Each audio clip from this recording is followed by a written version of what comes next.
இடையில்லாத உழைக்கும் நம் உன்னத தலைவர் இந்த தமிழகத்துக்காக இந்த தீய சக்தியை வேறறுக்கும் வரை காலில் செருப்பு அணிய மாட்டேன் என்று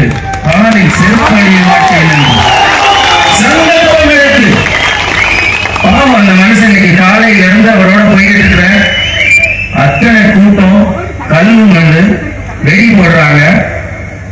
ஒரு சின்ன தயக்கமும் எல்லாம் துண்ணுறுவலோடு காலில் அவ்வளவு மிதி வாங்குற அவ்வளவு கஷ்டப்பட்டு இன்றைக்கு நம்மளோடு வருகிறார் என்றால் வேறொரு தலைவர் இன்றைக்கு தமிழகத்தில் இந்தியாவில் பார்க்க முடியுமா?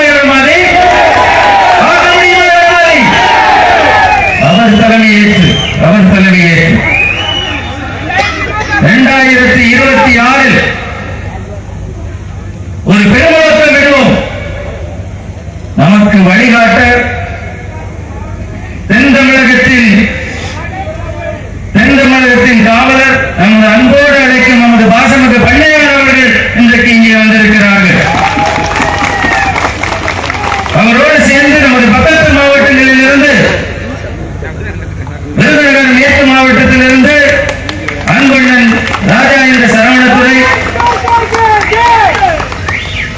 திருநெல்வேலி மாவட்டத்திலிருந்து வடக்கு மாவட்டத்திலிருந்து அருமை சகோதரர் முத்துப்பரவேசம், திருநெல்வேலி தெற்கு மாவட்டத்திலிருந்து அன்பு சகோதரர் எஸ் பி தமிழ்ச்செல்வன், தூத்துக்குடி வடக்கு மாவட்டத்திலிருந்து சரவணகிருஷ்ணன், தூத்துக்குடி தெற்கு மாவட்டத்திலிருந்து சித்ராங்கர்,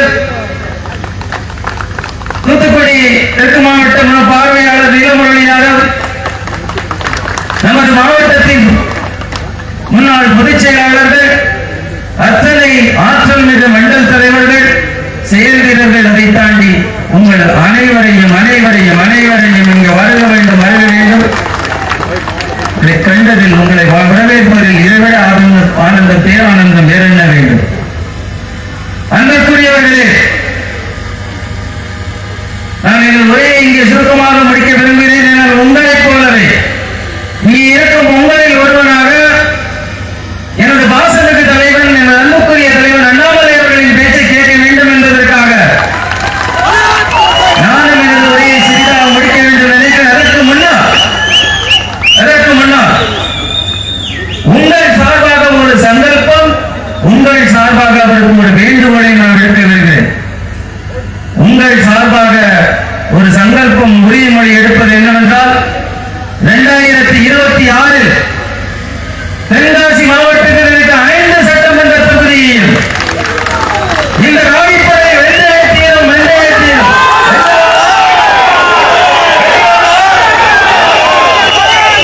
அந்த தென்காசி மாவட்டத்தில் நமது மாநில தலைவர் தமிழ்நாட்டில் எந்த மாவட்டத்திலும் எந்த சட்டமன்ற தொகுதியிலும் போட்டியிடலாம்.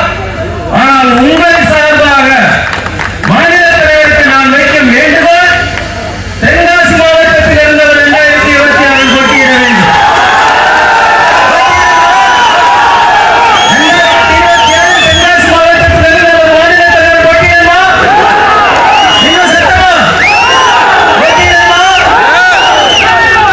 I rest my case, Your Honor. Thank you.